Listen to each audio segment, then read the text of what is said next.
llegaron justamente 2 de los 9 militares heridos en el incidente del día de ayer. Freddy Paredes nos informa de inmediato. Freddy, ¿cómo estás? Muy buenas tardes. Cuéntanos, por favor, cuál es el estado de salud de los heridos. Hola, ¿qué tal, Gisela? Amigos televidentes, muy buenas tardes. En efecto, la rápida acción de Fuerzas Armadas ha permitido que la condición actual de los 9 soldados, de los 9 militares heridos en este enfrentamiento con personas dedicadas a la minería ilegal, estén en este momento estables. De la información que tenemos, 4 heridos se mantienen en Gualaquiza, otros 3 en el Hospital Militar de Loja y 2 heridos fueron trasladados a primera hora de la mañana hasta el Hospital Militar de la capital. Tenemos un informe al respecto. A las 8 de la mañana, a bordo de este helicóptero Super Puma del Ejército, llegaron el subteniente Carlos López y el soldado Edgar Salazar. 2 de los 9 militares heridos en el enfrentamiento de este jueves en Gualaquiza, provincia de Morona, Santiago, contra presuntos mineros ilegales. Ambos uniformados fueron ingresados de emergencia al Hospital Militar de Quito, con heridas de perdigón en su cabeza y cuerpo.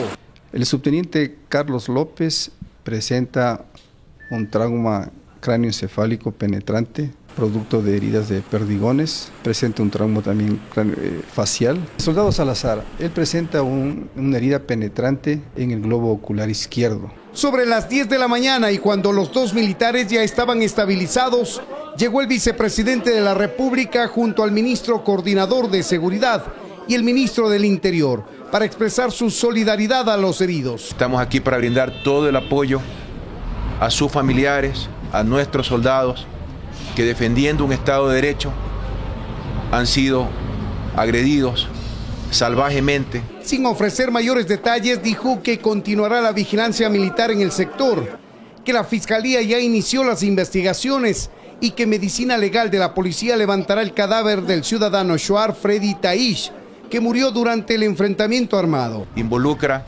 mafias, delincuentes armados y dispuestos a matar a civiles y a militares ecuatorianos. Los 9 militares que resultaron heridos están estables, 4 en Gualaquiza, 3 en el Hospital Militar de Loja y 2 en Quito. De estos últimos, el teniente tiene incrustados al menos 3 perdigones en la corteza cerebral y el soldado podría perder su ojo izquierdo. El oftalmólogo que le examinó, viendo la herida, él considera que el pronóstico funcional de él es malo. Tanto el subteniente Carlos López Hoyos como el soldado Edgar Salazar Enríquez se mantendrán hospitalizados hasta una nueva evaluación médica. Eso es lo que podemos informarles hasta esta hora, compañeros. Sigan ustedes desde los estudios. Muy buenas tardes. Muy buenas tardes a Freddy Paredes y gracias por ese informe. Ahora nos vamos en Loja, donde aparentemente continúan algunos de los militares heridos en el enfrentamiento suscitado en Morona, Santiago. Y hasta allá nos vamos con nuestra compañera María del Rocío Coronel para que nos amplíe la información. Hola María del Rocío, ¿cuántos militares son atendidos en Loja?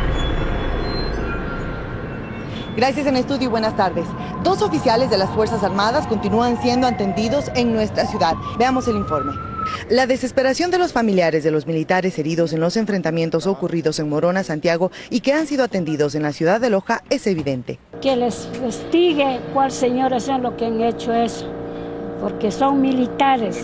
Mal respeto, a respetar a los civiles que están por allá. El soldado Guillermo Chacén Tigui Antún, de origen Shuar, presentó un trauma de tórax por 6 perdigones y está estable, mientras que el soldado Oscar Reinaldo Aguinda Chimbo presentó un trauma de cuello por perdigones y también está fuera de peligro. El ministro de Defensa encargado, Carlos Larrea, y Leonardo Barreiro, jefe del Comando Conjunto de las Fuerzas Armadas, arribaron a Loja pasadas las 11 de la mañana para visitar a los militares heridos. Ya los operativos de Policía Nacional con Fiscalía están orientándose con el objetivo de buscar a quienes realizaron este tipo de agresión brutal. Los militares en recuperación ya han brindado versiones de los hechos para las investigaciones respectivas, en tanto que el cabo segundo Kenner Osvaldo Rivera Ordóñez fue transferido pasado el mediodía a la ciudad capital por presentar complicaciones en su cuadro clínico. Estas son las novedades suscitadas desde el sur del país con respecto a los militares heridos en el enfrentamiento suscitado en Morona, Santiago, por la minería ilegal.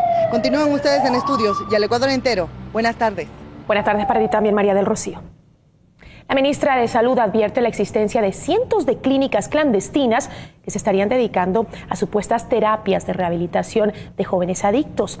La acción de la Fiscalía arroja datos muy preocupantes de este tipo de clínicas que ahora operan en todo el país. La intervención de la clínica clandestina Unión y Esperanza de supuesta rehabilitación para jóvenes es tan solo muestra de un fenómeno que parecía oculto. En lo que va del año se han intervenido decenas de estas en todo el país.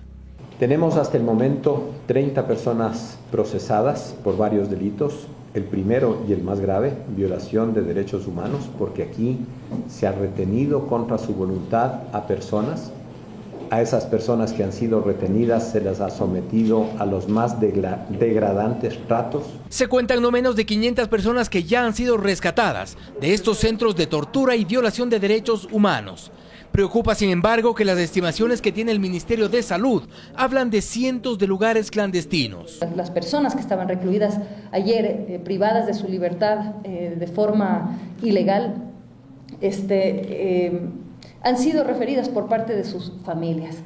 El Ministerio de Salud aclara que en 2012 operaban 122 centros de estos con permiso.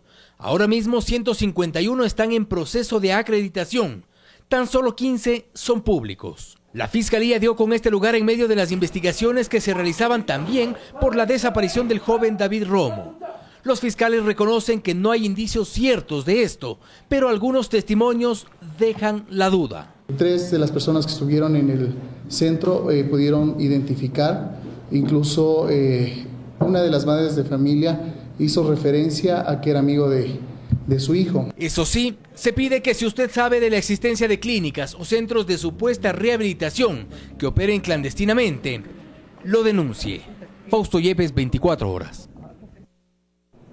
El presidente Correa indicó durante su visita en Francia que fue renovado el sistema de preferencias SGP Plus en la Unión Europea hasta diciembre del 2014, lo que ahora deberá pasar al Senado.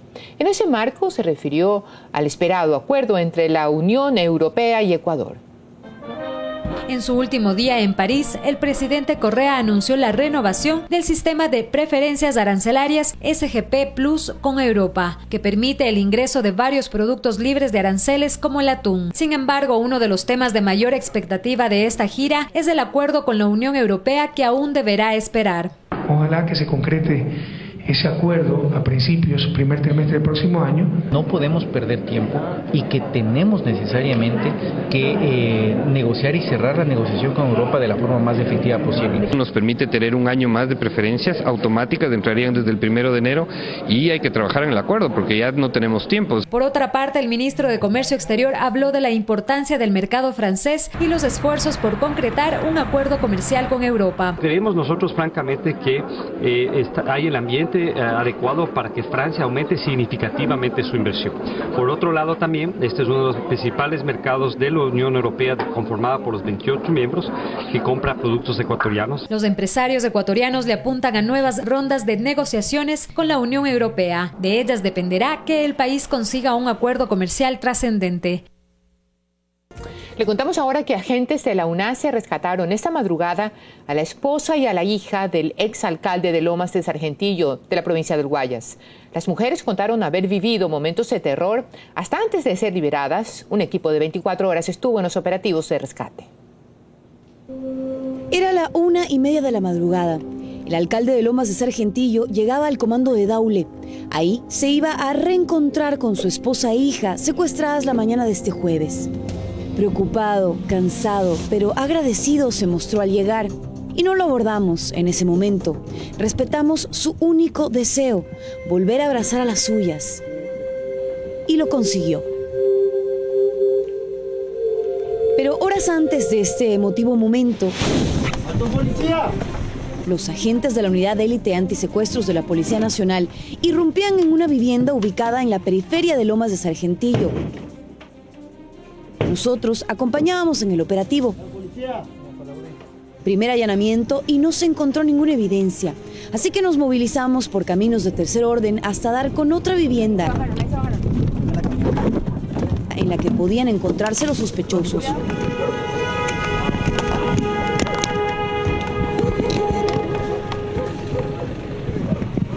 Minutos antes se había detenido a una persona que permanecía en este vehículo.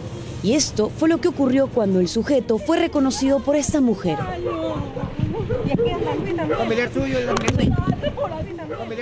El micrófono nos libró del golpe y el operativo continuó. Segundo allanamiento y tampoco hubo evidencia. Pero las víctimas ya habían sido recuperadas al caer la tarde. Permanecían a buen recaudo durante estos operativos para evitar que los delincuentes fugaran. Se trataría de una banda vinculada a varios secuestros ocurridos en este sector. Hay una banda, si al concejal de Daule, el señor Paredes, lo plagiaron.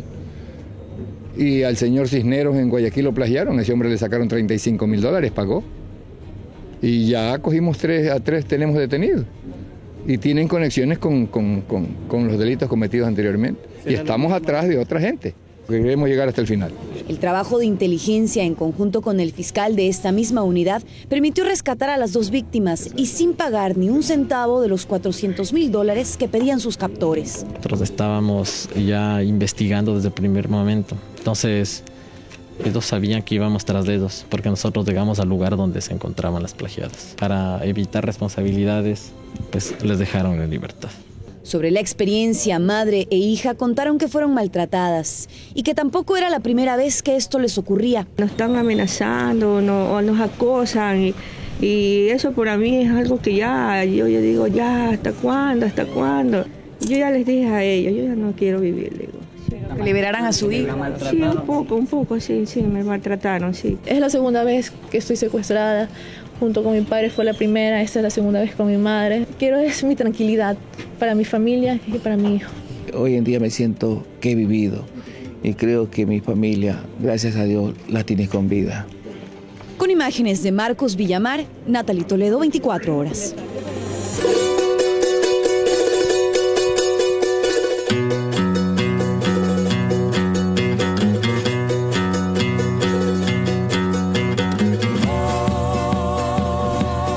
En otros temas más agradables, hablar de la costa ecuatoriana es pensar en el mar, en el sol y en la arena. Pero más allá de eso, también existen artesanos que promueven la historia de nuestro país a través de su arte. Visitamos la ruta del Espóndilus en nuestro segmento Ecuador por Dentro. Vamos a recorrer la ruta del Espóndilus. Turismo, arqueología, historia, religión y no podía faltar la deliciosa gastronomía.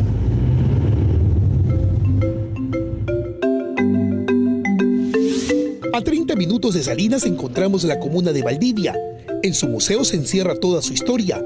La cultura valdivia se destaca por ser una de las primeras sociedades americanas.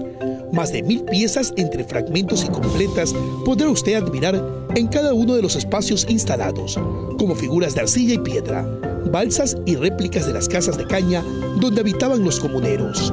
Todas son réplicas, como la Veno de Valdivia, Machalilla, Chorrera y el nombrado San Virituti. ¿Qué significa? Ese es como el dios de la fertilidad, ¿no? Buenos días, ¿cómo le va? Isidro Aquino nos abrió las puertas de su casa para mostrarnos un hallazgo encontrado en 1981, justo cuando iba a iniciar la construcción de su vivienda. Se trataba de los cuerpos de 2 hombres y una mujer enterrados bajo medio metro de profundidad. Desde entonces, este espacio se ha convertido, al igual que otros 20 más, en un sitio patrimonial. Y la posición que están enterrados ellos en posición yoga, flor de loto. Pero en este sitio peninsular no solo se ofrece historia, sino además el impulso laboral. Este grupo de hombres trabajan en la fabricación de zapatos para mujeres. Nos esmeramos por sacar modelos que están a la moda. Estos zapatos son empaquetados para enviarlos a ciudades como Quito, Guayaquil, Cuenca, Loca y Manta. Su precio fluctúa entre $20 y $25. Y desde aquí nos marchamos a la parroquia Olón. Bordeando el mar llegamos al santuario Blanca Estrella de la Mar. Este santuario fue bendecido el 8 de septiembre de 1984 y está dedicado al Inmaculado Corazón de María. La imagen permanece dentro de una concha. Para ingresar al templo católico lo tenemos que hacer descalzos. Aquí encontramos la imagen de María Rosa Mística, que en 1990 lloró lágrimas de sangre. Cuando se encuentran con la madre que lloró sangre, oran, abren su corazón. Y en este recorrido no podíamos dejar de saborear la gastronomía ecuatoriana. Aquí en Montañita, el famoso ceviche. Sí, caballero. A Rafael Pichao se lo conoce como el máster del ceviche. Recorre la extensa playa de Montañita ofreciendo a los turistas este delicioso manjar marinero. Por el día se respira un ambiente tranquilo. En las calles del pueblo se ofrecen artesanías con todo tipo de materiales. Pero no podía faltar el rincón donde se ofrecen las tablas del surf. Aquí no solo se las venden, sino además imparten cursos para quienes deseen disfrutar de las buenas olas. Montañita se caracteriza por acoger a turistas nacionales, pero sobre todo a los extranjeros que han hecho de este espacio su lugar de vida. Agradable, la gente muy chévere, muy bacano y por la noche, la cara de Montañita cambia. Malabaristas de fuego, música, colores y cuerpos espectaculares se aprecian en esta población costera. Así es nuestra costa ecuatoriana, rica en historia, religión, cultura y gastronomía, pero sobre todo muy hospitalaria. Este es mi Ecuador por dentro. Con cámaras de Rodolfo Soto, Carlos Julio Gurumendi, 24 horas.